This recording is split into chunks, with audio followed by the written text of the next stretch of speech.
No episódio de hoje no Iron Influencers... Pietra Bertolazzi, cristã, antifeminista e influenciadora digital. Como acompanhar as mudanças rápidas da sociedade? Eu acho que para as nossas avós, assim, era impensável a ideia de que o normal um dia seria que as mulheres não se casassem mais virgens. O ato sexual fora do matrimônio é um problema? Uma vez que você defende a relação sexual fora do matrimônio, você passa também a defender o uso da camisinha, da pílula anticoncepcional, do DIU, enfim. Quando você faz isso, você dissocia o ato sexual reprodutivo dos fins espirituais dele. Qual sua opinião sobre a regulamentação das redes? Quando fala em regulamentar as redes sociais, ainda mais vindo de alguém do PT, presuma violar os seus direitos de se expressar, e de agir da forma como você acha que você tem que agir na sua vida. Então isso realmente me dá verdadeiro calafrio. Hoje eu vou contar um pouco da minha história, do meu trajeto, na verdade, no movimento antifeminista, que é um movimento que surgiu no Brasil de uns 5 anos para cá, talvez de maneira mais forte, né? Cresceu muito nos últimos 2 ou 3 anos, mas ele teve início há uns 5. E eu vou falar sobre isso porque eu entendo que o feminismo é, de fato, a ideologia mais nefasta e mais silenciosa que a gente já teve. E não porque as feministas em si sejam silenciosas, porque geralmente elas não são, mas porque a cultura disseminada por ele e a espiritualidade disseminada por ele são o que de fato destrói as mulheres e as famílias por consequência. Então, quando eu vi esse movimento antifeminista aparecendo, inicialmente com a Ana Campagnolo, que escreveu um livro lá em 2018, se não me engano, eu havia acabado de entrar no governo do estado, então eu era funcionária pública, trabalhei no estado de São Paulo, na época do Dória. E eu nunca fui vinculada a nenhum partido, nunca fui, na verdade, filiada a nenhum partido político e nunca me associei a nenhum grupo coletivo político ou ideológico. Então eu só vivia de acordo com o que o mundo dizia que uma mulher deveria viver, jovem mulher deveria viver. E quando eu me deparei com essa militância ideológica política, uma vez que eu já estava dentro do Estado, eu me assustei muito, porque a gente, claro, obviamente eu ouvia falar sobre feminismo e tal, mas aquilo não era algo relevante para mim. Eu falava, tem umas malucas ali de cabelo azul, né, sem sutiã na Paulista, legal, mas aquilo simplesmente não me interessava. E quando eu comecei a trabalhar no governo, eu tomei a frente de vários projetos que beneficiavam mulheres em situação de vulnerabilidade, né? Então, eu trabalhei dentro de presídios femininos por muito tempo, eu trabalhei nas comunidades periféricas, nas comunidades carentes aqui de São Paulo também, e todos esses projetos eram voltados para mulheres em situação de vulnerabilidade, mulheres que tinham sido violentadas, mulheres que haviam, enfim, todo tipo de problema e adversidades elas haviam passado. Então, quando eu entrei nesse projeto, óbvio, era algo que eu gostava muito de fazer. E a dado momento, eu divulguei alguns dados que eu havia recolhido, inclusive de alguns órgãos que as próprias feministas divulgavam, como o próprio IPEA e depois os índices do Atlas Mundial da Saúde e tudo mais. Peguei alguns dados cruzados entre vários órgãos diferentes e publiquei que em vários momentos os homens eram maior vítima de crimes passionais nas periferias de São Paulo do que as mulheres. E o simples fato de eu ter exposto esses dados que já existiam fez com que toda a militância feminista se colocasse contra mim, mesmo que eu estivesse dedicando a minha vida inteira a ajudar mulheres em situações que elas diziam que as mulheres não deveriam estar. Então, enquanto você tinha mulheres no Twitter fazendo a militância de internet que elas sempre fizeram, tinha eu que, de fato, acordava cedo, todas as manhãs, e ia ou para uma comunidade ou para uma penitenciária tocar os projetos que eu estava tocando. E antes que falem, mas você era remunerada para isso. Sim, eu era remunerada, mas se eu fizesse qualquer outro trabalho no planeta, eu ganharia no mínimo 3 vezes mais do que eu ganhava sendo funcionária pública, né? Então, assim, isso realmente não é um argumento. Mas, enfim, eu de fato fazia pela causa e eu de fato fazia porque eu achava que era o certo, era o que eu tinha que fazer, né? Bom, para encurtar a história, porque o foco não é esse, né? Elas fizeram abaixo-assinado para que o Dória me demitisse. Todos os veículos de comunicação do Brasil, aparentemente, fizeram matérias sobre esses dados que eu havia exposto sobre mim, né? Então, o UOL, a Veja, o Estadão, a Folha, que você puder imaginar, tinha uma matéria lá falando muito, muito mal de mim. E nessa época eu me senti muito sozinha, porque assim, óbvio, além de eu nunca ter tido nenhum grupo coletivo, né, por trás do que eu fazia na minha vida, eu também não sabia o quão agressiva era essa militância. E a partir de então eu comecei a me declarar uma antifeminista, aí conheci a Ana Campagnolo. Com o tempo foram surgindo outras mulheres que começaram a se declarar antifeministas, né, na época ainda era um movimento muito pequeno, né, de mulheres que se levantavam contra o feminismo, publicamente, principalmente. Então, com o tempo, crescendo, né, o número de mulheres que iam até a internet, falavam contra o movimento feminista, tudo. E graças a Deus, hoje, esse movimento é muito grande e, graças a Deus, uma boa parte da população brasileira entende os problemas e os malefícios do movimento político por trás do feminismo. Mas teve uma coisa que eu demorei muito tempo para entender. Porque por mais que, né, através de estudos sobre a história do Brasil e do mundo e da política e tudo mais, a gente entende que o feminismo, de fato, nunca gerou uma grande conquista às mulheres, né, em relação a direitos civis e tudo mais. O fato é que eu não entendia o problema principal dele, que era a deturpação da cultura e o afastamento das mulheres de Deus. Então, com o tempo, eu passei a... Bom, nessa época eu não era cristã ainda. Claro, eu me declarava cristã, mas como uma boa parte dos cristãos se declara, né? Que era aquele cristão meio... Era uma cristã não só desigrejada, assim, mas eu era bem ecumênica e New Ager, assim. Então, eu fazia meditação transcendental, fazia outros tipos de meditação, yoga rática. Não podia ver uma cartomante, que eu queria me constar com a cartomante. Então, eu era uma pessoa, nossa, Jesus foi uma pessoa muito legal, que pisou aqui na Terra em uma das encarnações. Então, assim, todas as heresias possíveis e imagináveis eu falava nessa época.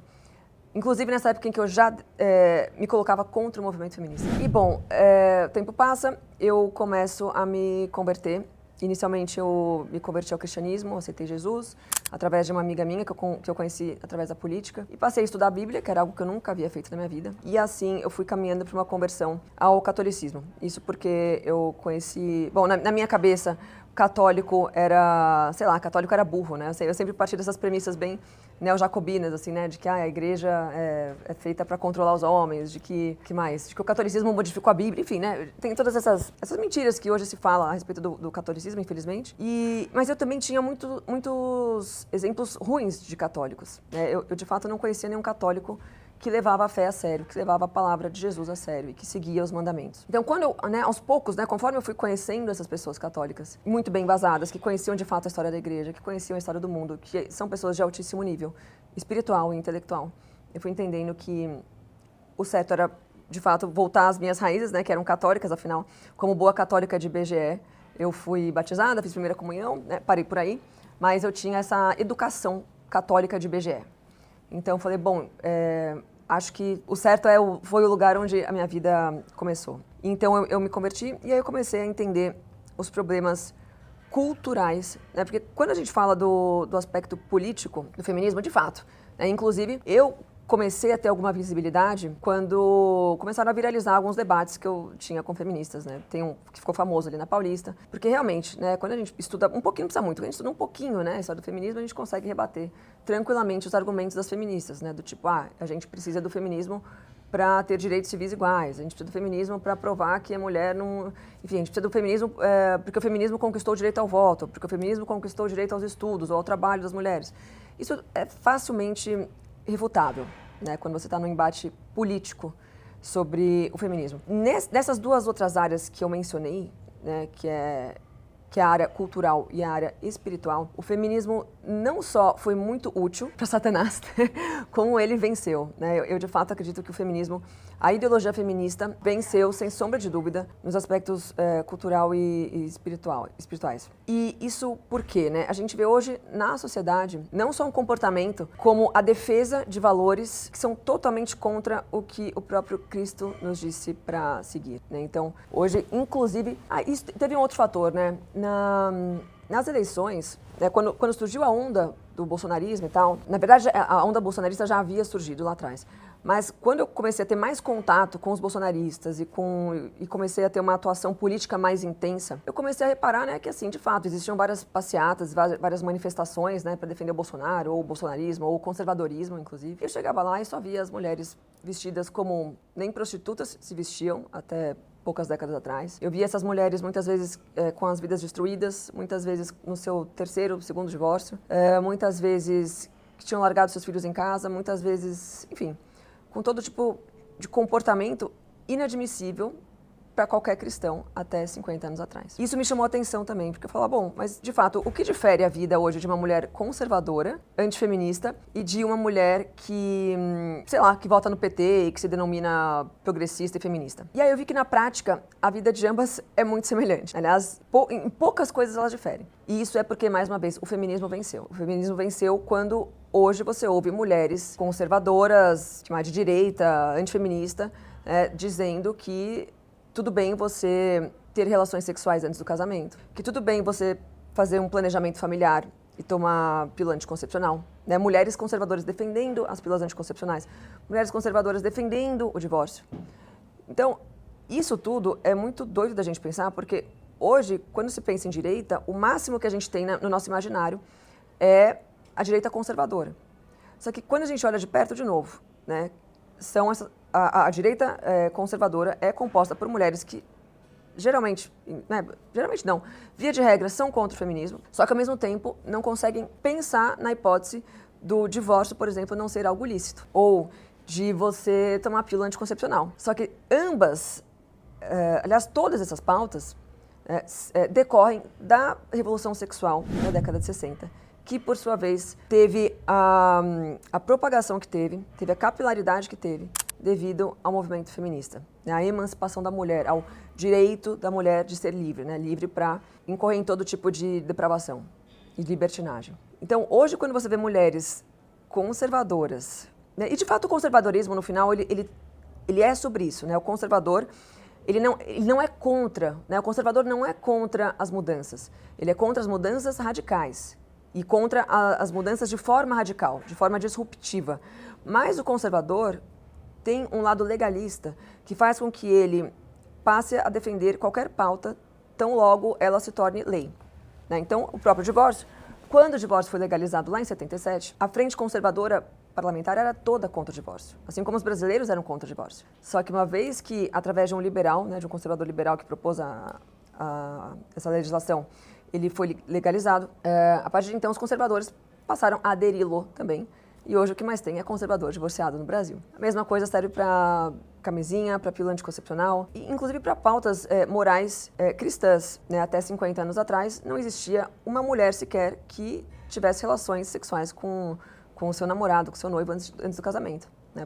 Porque isso é muito claro nas Sagradas Escrituras. Mas, tão logo isso se normalizou, aí não através de uma legislação, através de uma lei imposta, mas através de um movimento cultural que paralelamente acontecia aos avanços políticos, né, do planeta, houve essa movimentação também. Então, através dos filmes de Hollywood, das novelas da Globo, das músicas, as pessoas foram se adaptando à ideia de que estava tudo bem você ter inúmeros parceiros antes do casamento, de que você deveria, inclusive, dormir com o seu namorado antes de se casar, porque tinha que testar para ver se ia dar certo ou não.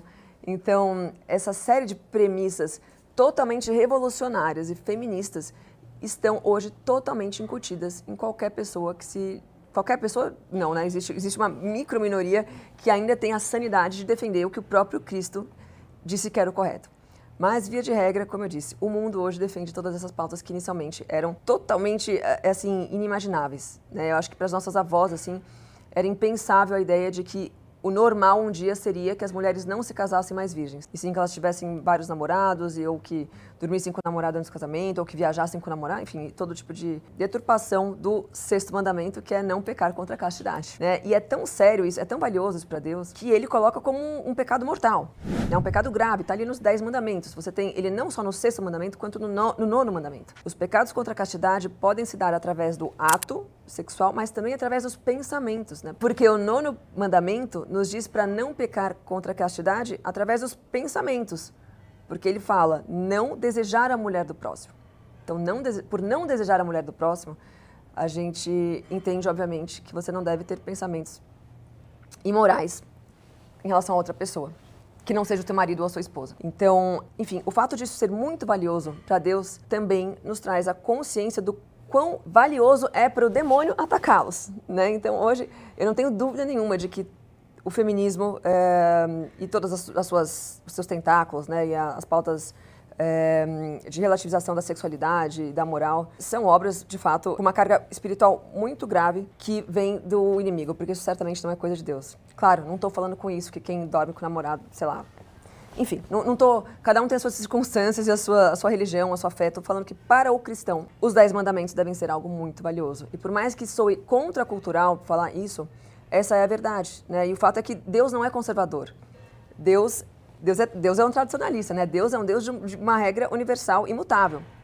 Então, quando ele diz há 2000 anos, há mais de 2000 anos, que nós não devemos pecar contra a castidade, é porque é isso que deve ser feito. E é uma pena que esse pensamento liberal, conservador, nos dias de hoje, faça com que as pessoas tenham normalizado um pecado tão grande e uma imoralidade tão grande para Deus. E é claro que eu entendo quão contracultural é isso, porque eu também vivia da forma como o mundo vive, mas ao mesmo tempo também eu entendo a importância de se falar sobre esse assunto, porque existe um certo ressurgimento cristão na América Latina, pelo menos, e esse renascimento está fazendo com que as pessoas tenham mais consciência dos pecados que elas estão incorrendo, né? Então essas ofensas a Deus, muitas vezes não tem nenhuma intenção por parte de quem as comete, né? Isso eu vejo de forma muito clara, assim, porque é óbvio que mesmo que eu vivesse de forma totalmente mundanizada, longe da igreja e tudo mais, a minha intenção nunca foi ofender ao meu Criador, né? Mas sim, assim, o que eu fazia era simplesmente viver de acordo com o que o mundo estava falando que era normal. E eu fico até surpresa, né, de ver essa pauta levantada por algumas pessoas pontuais, né? Então hoje, tudo bem, hoje tem o Dom Bertrand, hoje não, né, há muito tempo, né, o Dom Bertrand, que é quem seria o nosso rei, né? Se o Brasil fosse uma monarquia, o Dom Bertrand seria o nosso rei hoje. Nós vemos entrevistas dele de décadas atrás, tem uma entrevista dele famosa com a Marília Gabriela, que ele fala sobre a castidade, numa época que a revolução sexual estava bombando, que todos os playboys do Brasil só falavam em coisas que diziam sobre não viver a castidade. Então, Dom Bertrand, né, o símbolo da nobreza, né, da imperial no Brasil, veio a público falar justamente, defender a castidade. Isso eu acho uma coisa lindíssima. Temos também um ator que chama Eduardo Verástegui, um ator de Hollywood que, obviamente, hoje tem muito menos trabalhos do que ele teria se ele não falasse sobre essas questões, mas eu acho muito bonito o trabalho que ele faz. Ele é um dos produtores daquele filme que fala sobre as crianças sequestradas para fins de tráfico sexual. É um filme, assim, super triste de ver, porque a gente sabe que aquilo é real. Então, esse é um dos diretores ou produtores do filme, se não me engano. Mas ele fala abertamente, ele criou um movimento no México, inclusive, de jovens em defesa da castidade. E eu vejo surgindo, né, despontando isso, não só no meio católico mais tradicional, mas também em várias denominações protestantes, né? E eu acho isso, assim, as pessoas não têm ideia do quanto isso vai ajudar no resgate de uma vida moral cristã, não só para si mesmo, né, como para toda uma sociedade. Isso, de fato, como eu falei, é uma pauta que eu não tenho dúvida que seja muito importante para Deus e que o resgate disso vai impactar na forma como nós vivemos, na forma como nós nos vestimos, na forma como nós lidamos com as imoralidades do mundo, do resgate daquilo que é valioso para nós, que é a própria vida, né, porque existe esse componente também, né, uma vez que você defende a relação sexual fora do matrimônio, você passa também a defender o uso da camisinha, da pílula anticoncepcional, do DIU, enfim. E quando você faz isso, você dissocia o ato sexual reprodutivo dos fins espirituais dele. E isso faz com que você não tenha nenhuma coisa nem outra, né? Então você não tem o poder unitivo do sexo, né? Porque Deus, obviamente, Deus não quer que as pessoas se relacionem sexualmente só porque Ele quer mais seres humanos no mundo e mais almas para o céu. Óbvio, isso por si seria muito nobre, né? Mas Deus é muito generoso, então Ele quer sim que os casais se unam através da relação sexual, né? Dos casais casados, obviamente. E quando você dissocia, né, o amor e a proteção de um matrimônio e o fim procriativo sexual, né, que isso está de acordo com as leis naturais também, você está falando de uma imoralidade, de um estilo de vida totalmente desordenado, né? Você está, como diz a Bíblia, se unindo, né, se tornando uma só carne com outra pessoa. E dessa forma você tem consequências espirituais seríssimas e consequências morais também, né, muito, muito graves para a sua vida e para a vida daqueles à sua volta. O antifeminismo se alinha com o conservadorismo religioso. Como você responde à crítica que essa postura reforça a tendência teocrática?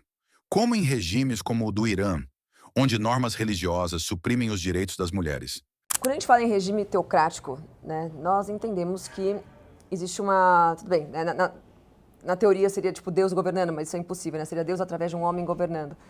que seria uma teocracia. Uma teocracia, por si, é diferente do que eu defendo, por exemplo, que seria uma monarquia católica, obviamente, né, cristã. Por quê? Se você vai defender um regime teocrático governado por uma falsa religião, ou por uma religião que não tem uma régua moral muito sólida, e me desculpa aqui, as pessoas podem entender que eu esteja falando sobre as imoralidades da religião islâmica, mas o fato é que, né, que a religião islâmica vai contra muitos dos ensinamentos cristãos. Né? Quando Jesus fala lá que uma mulher adúltera não deve ser apedrejada, quem nunca pecou que atire a primeira pedra, ele está nos trazendo uma novidade moral para o mundo. Né? Até então, mulheres adúlteras eram apedrejadas. Então, hoje, se dentro da civilização ocidental nós não apedrejamos mulheres na rua, é porque o Cristo disse isso um dia. Então, quando nós falamos sobre religiões que não são cristãs, aí já entra em outra, outra esfera. Né? Porque, de fato, o islamismo é uma religião de, sei lá quantos séculos, sei lá, 15 séculos, e existe sim esse componente conservador, só que o fato é que, como eu falei, né, o conservadorismo sem uma base moral e espiritual cristã não serve para nada. Né? O conservador ele vai conservar o que foi imposto, no caso de um regime teocrático, né? O conservadorismo vai conservar as ideologias e a espiritualidade imposto por esse regime, que no caso é o islamismo, e que por sua vez vai contra o que o Cristo pregou e o cristianismo prega. Então, de fato, a premissa é verdadeira. Só que quando eu falo que o antifeminismo deve ser defendido, na verdade, assim, não é que o movimento coletivo, eu também não sou tão a favor das pessoas se unirem para defender um outro algo, porque aí você está criando um outro movimento coletivo e eu sou bem contra qualquer movimento coletivo. Mas quando nós falamos sobre pessoas que se colocam contra o feminismo, às vezes poderem se unir a um regime, sei lá, teocrático, islâmico, você tem razão, porque o feminismo está falando que aquelas mulheres devem se colocar contra o que a fé delas propaga e com que o regime e a política do país delas está difundindo e está obrigando.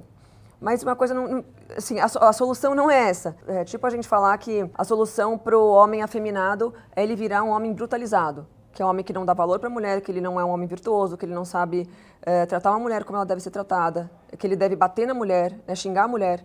Então, assim, a solução a algo imoral não é um outro algo imoral de uma outra forma, entende? Então, sim, a premissa é verdadeira, só que a solução que eu dou é uma vida cristã e não uma vida islâmica. Qual sua opinião sobre políticas de cancelamento e a regulamentação das redes?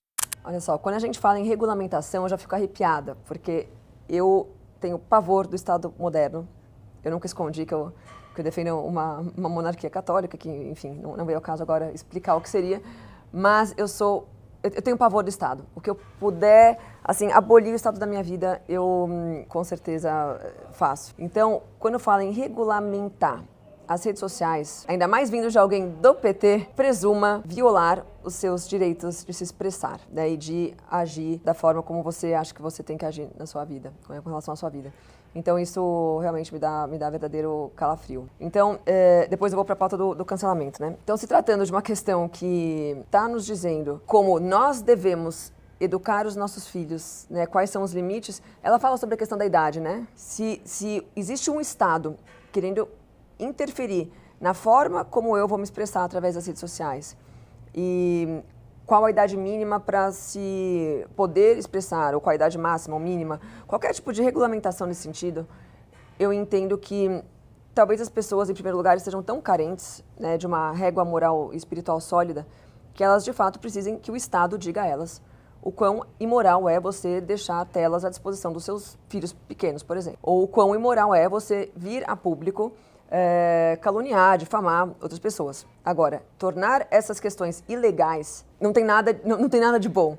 Né? Quando você coloca as leis, quando você coloca o Estado para punir pessoas que incorram nesse tipo de imoralidade, né? Claro, eu entendo que o Estado o Estado deva existir em questões graves, sei lá, a pessoa está ameaçando alguém de vida, alguém matou outra pessoa, alguém roubou. Claro, isso aí são questões sérias e eu entendo que o Estado deve existir para botar ordem nessas questões. Agora, quando nós temos o Estado querendo botar ordem nas questões morais e na forma como nós gerimos a nossa vida, isso para mim é um completo absurdo. Né? Nada justifica o Estado interferindo no que pode ser falado nas redes sociais e o que não pode. Claro, contanto que não seja um crime propriamente dito, né? Tipo, você está ameaçando alguém de morte. Isso concordo. Sobre a questão do cancelamento, E veja você, por mais que eu seja uma das pessoas mais canceladas possíveis, nos dias de hoje principalmente, eu entendo que isso faça parte do livre-arbítrio das pessoas, né? Então, se alguns grupos querem se reunir para falar mal de alguém, eu não vejo isso como algo ilegal. Imoral, sim. Imoral, assim, eu não me vejo nunca na minha vida fazendo um grupo de WhatsApp para cancelar uma pessoa. Isso é coisa de criança, isso é coisa de gente que não tem o que fazer. E eu tenho muito o que fazer. Eu tenho uma filha, eu trabalho, eu faço esporte. Então, assim, eu não tenho tempo para organizar um grupo e cancelar alguém.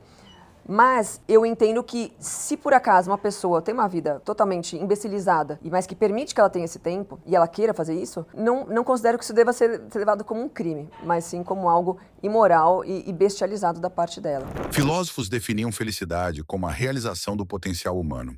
Como sua defesa da submissão feminina permite que as mulheres atinjam essa felicidade? A felicidade que essa premissa nos traz é de que a felicidade seria a liberdade para alcançar uma independência financeira, né? E isso é uma visão bem materialista, o que também vai muito contra o que o próprio Cristo nos disse, né? Ele disse que o reino dos céus é lá e não aqui. Então, essa vida material, claro, não estou extinguindo o fato da gente ter que da gente dever, né, buscar dar conforto para os nossos filhos, para nossa família, da gente ter uma vida ordenada, que muitas vezes se dá através da vida material. Não que ela seja essencial para isso, mas é óbvio que é importante. Isso muitas vezes é confundido, talvez, com a ideia de que as pessoas devam buscar a independência financeira a todo custo. Então, quando um estudo nos traz a ideia de que mulheres são mais felizes quando elas têm estudo e quando elas têm trabalho, em primeiro lugar, ele está presumindo que o feminismo tenha nos trazido essas questões, né? Então, mulheres sempre trabalharam, na verdade, desde que o mundo é mundo, né? As mulheres sempre trabalharam desde os primórdios, desde que se tem notícias da humanidade, mulheres sempre trabalharam nas lavouras, nos campos, sempre ajudaram seus maridos nos seus trabalhos, elas sempre... Claro, as mulheres não eram psicólogas e nem sei lá, ginecologistas, nem advogadas, porque esses trabalhos simplesmente não existiam, né? Essas funções não existiam até séculos atrás. Mas, claro, que à medida que o mundo moderno foi avançando e à medida que novas profissões foram surgindo, as mulheres foram tomando esse espaço, porque isso foi um desenrolar natural da civilização moderna, tá? Pós-Idade Média. A questão dos estudos das mulheres também, né? Mulheres, uma vez que o estudo se tornou comum para homens, mulheres também tiveram acesso a eles, né? No Brasil, o próprio Dom Pedro II foi o grande responsável por incluir as mulheres nos estudos, quando as universidades e as escolas se tornaram algo comum. Porque, inicialmente, vale lembrar que os estudos eram algo que era focado nos meninos. Mas por que nos meninos? Porque os meninos tinham que passar por privação de sono, por privação de alimentos, eles eram submetidos a situações totalmente insalubres. Então, eles apanhavam de forma muito violenta nas escolas e nos locais de estudo, claro, com exceção dos mosteiros, mas mesmo nos mosteiros, né? Mas, enfim, quando surgiram os colégios para meninos, as mulheres, na verdade, eram poupadas de passar por situações totalmente insalubres, que eram sempre vinculadas ao universo masculino, né? mais bruto, mais viril. Então, quando surgiu a escola, nos moldes que nós temos hoje, as mulheres sempre tiveram acesso a elas. Nunca existiu uma lei proibindo mulheres de estudar. Isso é uma falácia, uma grande mentira feminista, né? Inclusive foram homens que permitiram que as mulheres tivessem acesso aos estudos, como eu citei o próprio Dom Pedro II. Mas nós podemos falar também sobre os jesuítas, né? A primeira escola em São Paulo, por exemplo, foi fundada em 1554, por Dom Manuel da Nóbrega e José de Anchieta. Essa escola abrangia índios, homens e mulheres. Então, todas as mulheres indígenas passaram a ter acesso não só à educação religiosa, mas também elas foram alfabetizadas, elas passaram a ter conhecimento que elas jamais teriam se não fosse uma escola fundada por homens opressores católicos naquela época, se tratando dessa questão. E sobre trabalho a mesma coisa, né? Assim, eu queria muito encontrar assim, quem foi o energúmeno, né, que criou a ideia, quem foi o boçal que criou a ideia de que trabalhar fora de casa é uma conquista, né? Porque toda mulher que é mãe, toda mulher que é casada, né, intrinsecamente tem essa vontade, ela encontra perfeitamente a felicidade estando em casa ou fazendo trabalhos que ela possa exercer da sua própria casa. Hoje, a mulher que fica dentro de casa trabalhando, ela está vivendo um luxo, né? Eu garanto que a maior parte das mulheres que trabalham fora, que têm independência financeira, se pudessem, ficariam em casa fazendo coisas que coisas que mulheres sempre fizeram, né, cuidando dos filhos, edificando o seu lar, cuidando do seu marido. E entre outras coisas, porque o fato das mulheres trabalharem em casa ou ficarem em casa nunca as impediu de estudar também, de ler livros, de fazer cursos, de edificar a sua vida de qualquer forma, né, de se desenvolver de qualquer forma. O problema é que, de novo, a narrativa feminista é muito enviesada quando a gente fala do trabalho ou do não trabalho, né, do não trabalho das mulheres, porque elas vão associar uma mulher que fica em casa, seja um convento, que não trabalha, a uma mulher burra, uma mulher que não tem cultura, uma mulher que não pode ser interessante. Isso é uma grande mentira, né? As maiores princesas do planeta, as mulheres mais cultas, da nobreza, grandes escritoras de livro que nós tivemos durante a história inteira, né, até a década de 60, sempre foram mulheres donas de casa. Né? Sempre foram as grandes escritoras que nós tivemos eram mulheres que ficavam dentro de casa escrevendo seus livros. Então nunca existiu, né, as grandes intelectuais, as grandes santas. A Santa Idelgada, por exemplo, foi uma grande intelectual do século XII, uma santa doutora da igreja. Ela era uma religiosa que ficava dentro do convento estudando e escrevendo. Então, assim, de onde veio a ideia de que uma mulher que fica dentro do seu ambiente, né, seja ir um lar, seja um mosteiro, né, de onde partiu a ideia de que essa mulher não pode ser feliz e alcançar uma liberdade através dos seus estudos, através de uma vida intelectual? Né? Então, todos esses... Entende que a premissa dessas perguntas, a premissa das narrativas é sempre muito enviesada. Né? Eles partem de um ponto que não deveria estar partindo, que é a de que mulheres que ficam dentro de casa, que não têm acesso a estudos ou que não têm acesso a trabalho fora de casa, são infelizes ou são desinteressantes. Só que, primeiro, o fato é que o fato das mulheres saírem de casa para trabalhar e estudar não foi uma conquista do feminismo, como eu disse, foi uma desenrolada da civilização. E um outro componente também é o fato de associarem a felicidade, a liberdade para, sei lá, para se divorciar, para ter uma vida promíscua. Então, quem é cristão, né, eu vou sempre partir da ótica cristã, porque eu já passei muito da fase, assim, de ficar em cima do muro, falando, não, veja bem, mas a tua religião também é válida. Não, eu defendo o cristianismo, sim, e é isso. Para mim, a religião é o cristianismo, é o que está ao certo, e o que vai nos levar à felicidade é o que Cristo instituiu, que era a felicidade. Então, quando nós falamos de felicidade, para mim, né, e para o cristão, não existe felicidade desatrelada do compromisso com Deus. Não existe felicidade desatrelada de seguir as leis de Deus. Se alguém encontra essa felicidade, na verdade, eu entendo que é uma falsa sensação, na verdade, uma euforia, né, que se dá através dos prazeres hedonistas que as pessoas hoje praticam.